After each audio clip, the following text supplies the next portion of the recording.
strong Supreme Court. I've heard from independent senators that they want to abolish the Supreme Court. If you cheat, you're a cheater. Out of the 24,000 plus student body of U of L, only 12 students showed up to the Tuesday, November 15th U of L SGA meeting, and nobody from the Cardinal, the so-called student newspaper, showed up, nor did SGA stream this meeting live. The Campus Freedom Resolution was passed in order to protect the students at U of L's First Amendment rights. The resolution was penned by Preston Bates, who represents the Students for Liberty RSO, a U of L recognized student club. The bill is also sponsored by Travis Galt, who is a 12-year U of L student, senior senator of SGA. Here is Travis Galt speaking about the proposed election rules, the Supreme Courts, and the executive boards.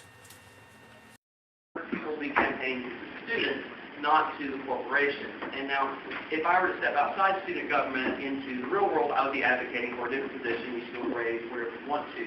But since you're now moving into this domain, I do think that we need to put in some kind of specifications pertaining to who you can and can't. If nothing else, dealing with, like what was called organizations or how it is they're loosely tied. Here's Travis Galt and SGA Maverick Senator Skylar Grodick discussing election rules.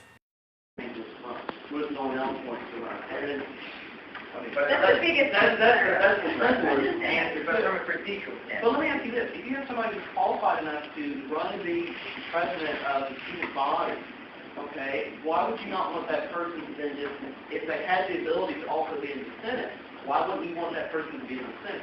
I mean, maybe that person last year got elected, I don't know, senator of the year. I mean, why would you want that to be? Why would you want that person to be in the Senate? No, actually it does. I mean, that's the point. Supreme Court Chief Justice Brandon Reynolds and Associate Justice Thomas Stevens defended their new proposed rules. And what we have in that section now is that there's a general rule that all students, any student, can make an endorsement and can make a contribution, whether monetary or in kind. Registered student organizations will be allowed to endorse under these proposed rules, but they won't be allowed to make any type of contribution. And it allows a candidate who is unknowingly endorsed by some sort of business, entity, organization. Let's say the Cardinal Town decides that they're going to endorse a candidate, and they put up a big banner in front of Cardinal Town that says, we endorse such and such candidate. The candidate who didn't know that they were doing that would have 48 hours to be able to notify the Chief Justice of the Supreme Court, Brandon, and the business or entity that's made that endorsement and say, I disavow it. I don't want it. Take it down, get rid of it.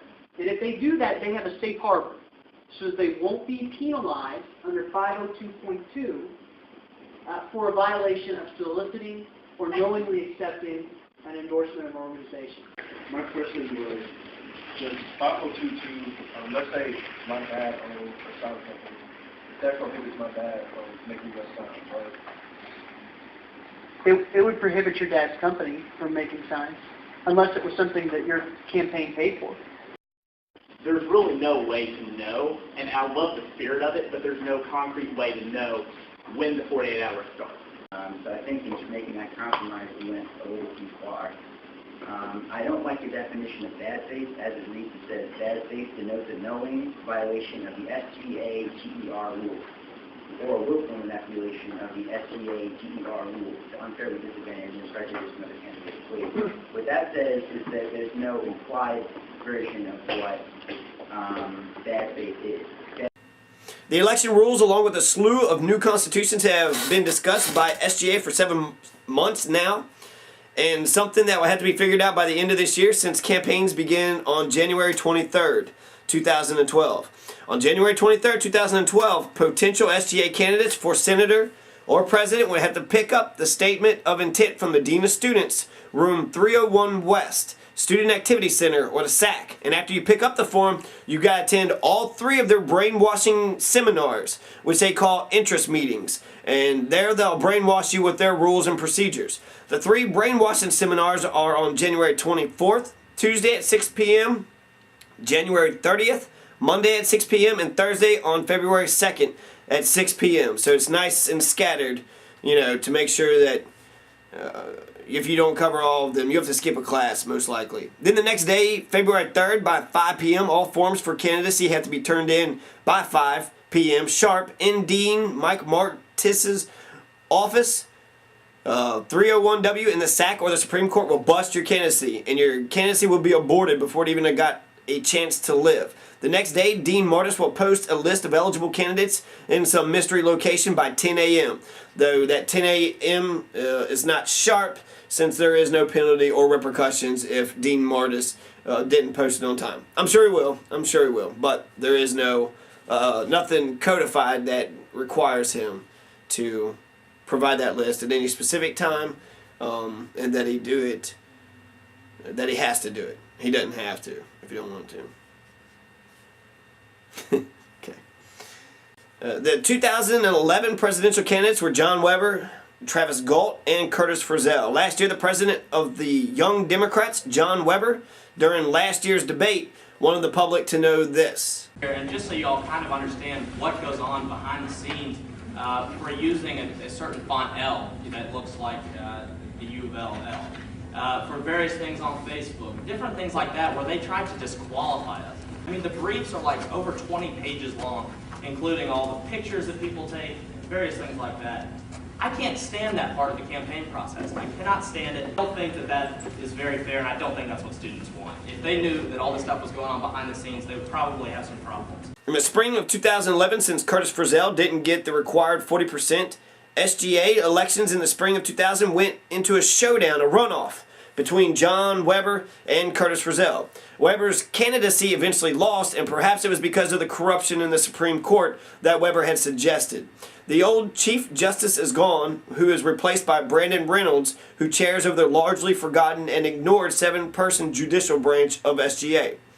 When Sana Absari had the province endorse her 2 years ago, who was the president of SGA before Frizzell, the province had endorsed her by liking her Cardinal Direction Slate Facebook page. So when the province liked that page, she had actually broke the law according to the Supreme Court. And Sana was docked 0.75% of just her votes by SGA's Supreme Court, even though they didn't penalize the rest of the slate. Curtis Frizzell, however, the current president, when the exact same thing had happened to him, the province liked his Facebook page, his entire slate. The Card Strong slate, who is the current top 4 right now, was docked 1.5% of all their student votes. So for the last 2 U of L SGA presidential elections, the presidential candidates who eventually won the presidency have been stripped of their student voices by SGA's Supreme Court for something the webmaster for the province's Facebook did. Curtis Frizzell said that he was sued 7 times. The province is a private company which is not on university property, and it's a major corporate contributor for the Cardinal, since they've been on nearly every one of their front pages this year.